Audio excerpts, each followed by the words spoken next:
Magandang gabi po Luzon, Visayas at Mindanao.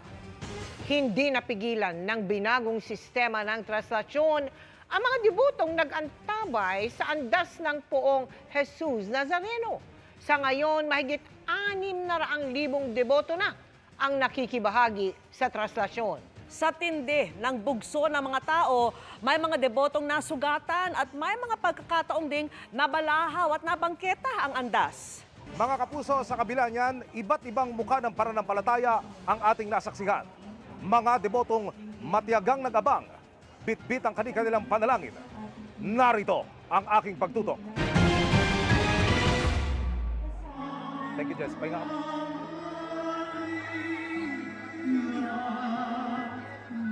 Iniba ang ipinatupad na sistema sa pagsisimula pa lamang ng traslasyon kanina. Mabilis na napausad ang andas ng ilabas ito ganap na alas 4 ng madaling araw. Kung dati dito pa lang sa may entablado, nababalahaw na agad ang andas dahil sinasalubong at sinasampahan agad ito ng mga deboto. Kanina, isinara ang harapan ng grandstand sa mga deboto.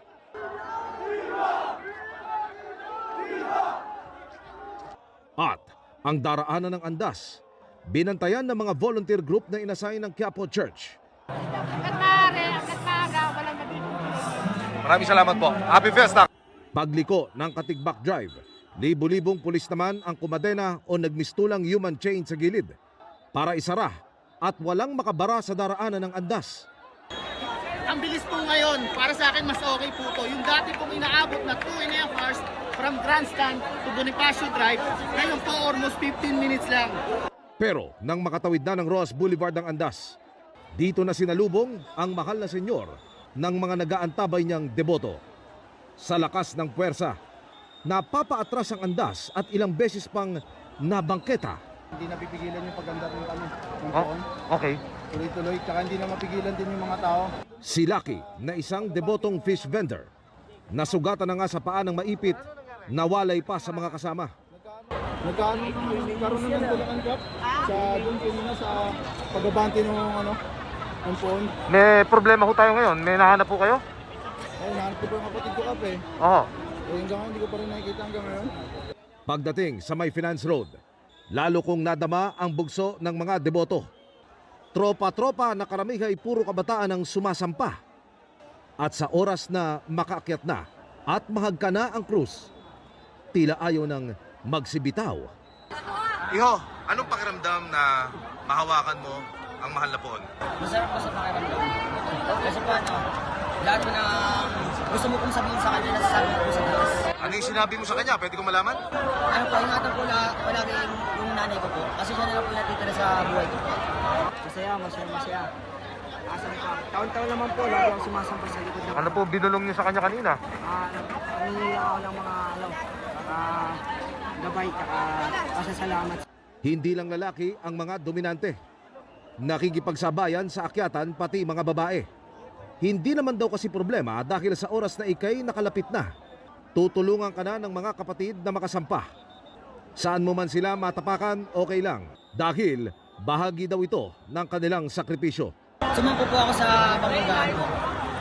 Sa paminggaan po, tinulong po ng mga ibang grupo po. Oo. Pati sila? Tumulong? Sila? May nagsampa sa akin, inatang ako pa sampa sa likod ng krus. Talagang nagtutulungan doon sa baba? Opo, yung mga nasa likod ng paminggaan, yung nasa likod ng karusa, talaga pong mga nagpapaminggaan, sila po talaga nagpapasampa sa mga tao. Ang debotong karpintero na si Mang Romulo, 74 years old, at ang retired company driver at kapwa niya deboto rin na si Mang Lito, 67 years old. Dekada 70 pa namamanata. Sinabing ibang-iba na raw ang traslasyon ngayon. Mas maganda ho nung araw. Mas maganda nung dati. Bakit to? Opo. Kabataan, hindi katulad ng mga edad. Fairness lang kami. Walang bantay dito sa likod. Malaya na kasama yung mga dito. Kayo sasalang pa ba? Akit pa kayo? Kaya, dalilada tayo doon. Hanggang sumasampa ako. Oo. Naglulubi na. Bilib siya sa pagiging agresibo ng mga batang deboto. Pero sana raw, alam ng mga batang ito ang kahulugan ng tunay na debosyon.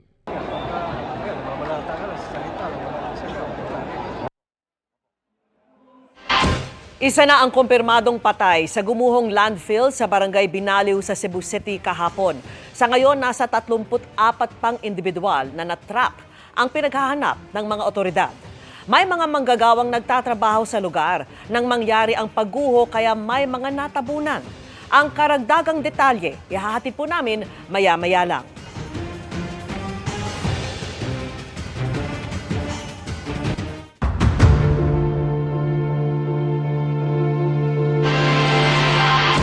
Walong luxury vehicle na pinaniniwala ang may kaugnayan kay dating Congressman Zaldico at posibleng hindi umano binayaran ng tamang buwis ang kinumpiska ng mga otoridad sa Taguig.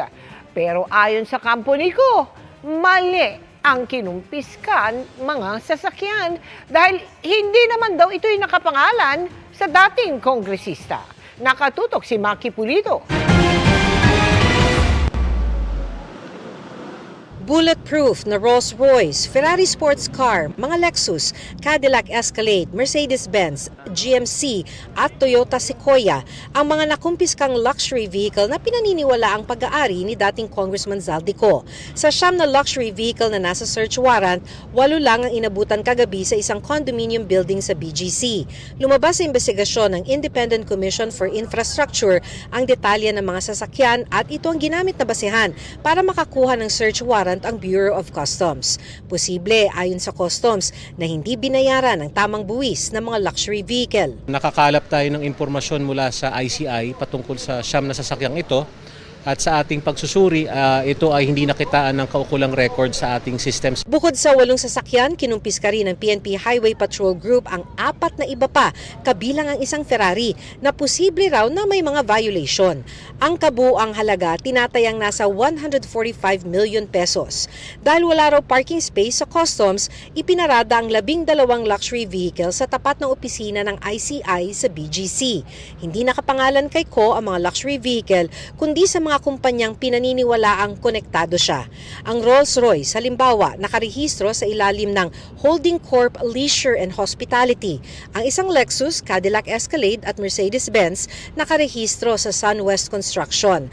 Ang isa pang Cadillac Escalade sa Misibis Resort, habang ang Toyota Sequoia at isa pang Lexus sa La Venezia Hotel and Spa Inc. Sabi na abogado ni Ko na si Attorney Rui Rondain, mali na kinumpiska mga ito dahil hindi naman nakapangalan sa kanyang kliyente. Ano bang krimen ang ginawa ng Misibis at saka ng SunWest at saka Venezia? Separate yung individual, yung shareholder, separate yung korporasyon eh.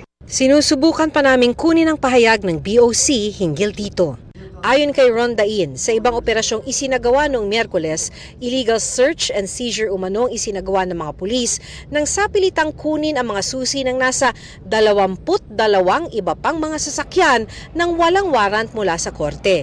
Ilang oras din daw pinigilang makaalis ang mga driver. Hinihingi pa namin ang pahayag ng PNP. I'm gonna sue people left and right. Yung mga pulis na nag-illegal seizure, mga illegal search, yung naghila niyan, dedemandahin ko lahat yan. Nakausap na raw ni Attorney Rondain si Ko tungkol sa pagkumpiska ng mga sasakyan pero hindi raw niya alam kung saan nagtatago ang kanyang kliyente. Sabi ni PNP Chief Jose Melencio Nartates, hindi tumitigil ang koordinasyon nila sa Interpol para matuntun at maaresto na si Ko. Not all the time magtatago ang isang wanted person. No? What's so important is there's no let up in our operation. Para sa GMA Integrated News, Maki Pulido, nakatutok 24 oras. Sumentro sa pagpapakumbaba at pagsunod ang mensahe ni Bishop Rufino Sescon Jr. sa Banal na Misa kanina sa Quirino Grandstand sa Maynila. May panawagan din ng obispo sa anyay mga ayaw bumaba kahit pahirap na sa bayan. Nakatutok si James Agustin. Sama-sama sa panalangin ng libu-libong deboto ng Poong Jesus Nazareno na nakiisa sa Misa Mayor sa Quirino Grandstand kaninang hating gabi.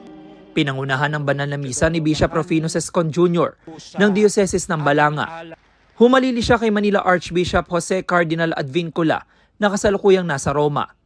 Sa kanyang homily, pinaalala ni Bishop Sescon na gaya ni Jesus Nazareno ay dapat matuto tayong magkusang bumaba dahil simbolo ito ng pagmamahal. Sa ating bayan ngayon, May mga ayaw bumaba kahit mali na at bistado na. Ayaw bumaba kahit pahirap na sa bayan. Ayaw bumaba kahit nagdurusa na ang mga mahihirap. Ayaw bumaba kahit binabaha na at nasisira na ang bayan. Ayaw bumaba kahit hindi karapat-dapat. Tumigil na. Tama na. Maawa na kayo sa taong bayan. Mahiya naman kayo. Bumaba na ng kusa, alang-alang sa awa at pag-ibig. Ang tunay din daw na deboto ni Jesus Nazareno ay marunong makinig at sumunod. Ang namamanata, ang kumakapit at umihila ng lubid, ang mga nagpipingga at pumapasan, ang mga sumasalya at humahalik sa kanyang paanan, ay dapat lalong nakakapakinig sa Diyos. Sa poong Nazareno, natututunan natin ang mga bumagsak ay muling makababangon. Ang mga nagkamali ay maaaring maitama. Ang mga nawawala ay maaaring mahanap muli. Kabilang sa nakiisa sina Krisha at Derek kasama ang 4 na taong gulang nilang anak na si EA. Galing pa silang Caloocan at nagpaliban sa trabaho para makadalo sa traslasyon. Every year namin itong ginagawa, mas napapanatag yung pagsasama naming mag-asawa, mas lalong tumatatag yung namin pagsasama. Since naging kami, 6 years na din kahong nagde-devotion din. Si Derek susubukan daw ulit na makahawak sa lubid na humahatak sa andas. Bahagi na raw ito ng kanyang panata. Importante sa akin na paghawak sa lubid dahil dito natutupad ko yung mga hiling ko sa Poong Jesus Nazareno. 4 na dekada ng deboto ang PWD na si Miriam. Lalo raw lumalim ang kanyang pananampalataya kay Jesus Nazareno nang maputulan siya ng kamay matapos maaksidente noong 2024. Nung nadisgrasya po ako, ay pinalangin ko pa na bigyan pa ako ng isang buhay. Ito nga po, nabuhay po ako ng ganito. Kaya po, malakas talaga ang pananalig ko sa Diyos, lalo sa Poong Nazareno, na nabuhay, binigyan ako ng pangalawang buhay. Hindi rin alintana ng senior citizen na si Mabel ang dami ng mga tao makita lang ng personal ang imahe. Sa 20 taon niya pamamanata, marami raw hiling na natupad. Tulad po nung nadisgrasya yung anak ko, talaga pong laki ng tulong ng Nazareno sa amin kasi akala namin wala nang pag-asa pero naoperahan yung anak ko. Yung paniniwala po, yung pananampalataya, yung pagmamahal sa Panginoon. Yun po yun. Magkakaiba man ang mga dahilan at pinanggalingan ng pamamanata, pinagbuklod ang mga deboto ng iisang pananampalataya. Baon nila ang mga himala na ipinagkaloob ng Poong Jesus Nazareno at hindi matatawarang pasasalamat sa Kanya. Para sa GMA Integrated News, James Agustin, nakatuto, 24 oras. Nagkagulo rin sa bahagi ng Rojas Boulevard at Padre Burgos Avenue matapos naharangin ng mga ihos ang mga debotong nagpumilit na makalapit sa andas. Sa gitna niyan, may mga muntik pa umanong madukutan. Nakatutok si June Veneracion.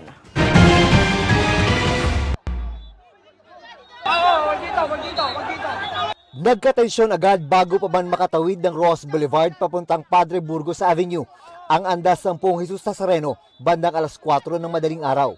Wag dyan! Wag dyan! Wag dito! Wag dito! Wag dito! Nagpumilit kasi ang ilang kabataan na makalapit sa andas, kaya sila hinarangan ng mga ihos.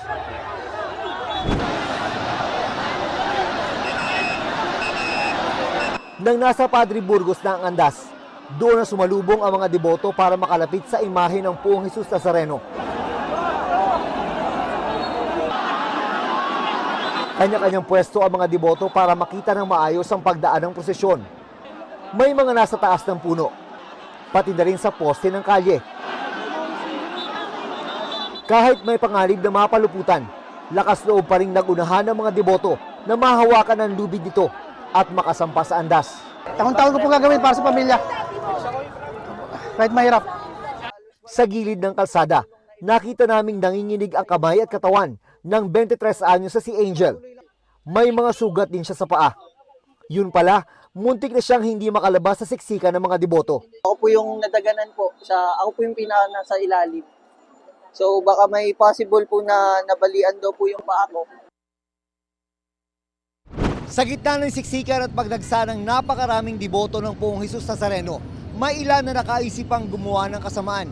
May mga debotong nagreklamong muntik na silang mabiktima ng mga mandurukot.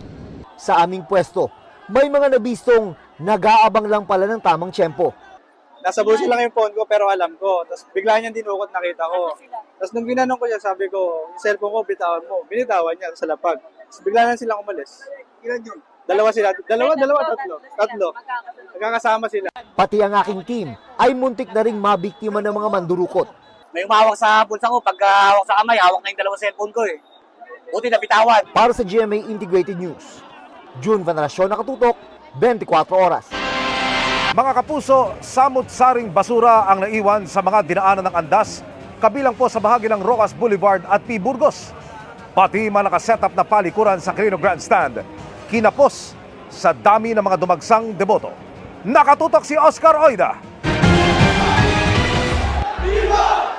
Matapos tumulak ang prosesyon mula sa Quirino Grandstand, sandamakmak ang mga basurang naiwan. Samot-saring basura rin ang naiwan sa intersection ng Rojas Boulevard at P. Burgos. Mabilis na nilinis ng mga tauhan ng MMDA at Manila Department of Public Services ang bahagi ng rutang nadaanan na. Winalis ang kalsada at pinagdadampot ang mga kalat. Tila kinapos naman ng palikuran ang mga debotong dumagsa sa Quirino Grandstand. Bagaman may mga itinalagang portalet, sa dami ng mga tao, hindi sumapat ang mga ito. Tuloy, ilan sa mga naroon, nagtuhom at may concern na lang sa ilang pader sa lugar. Kaya naman pagkalagpas ng andas sa may Finance Road,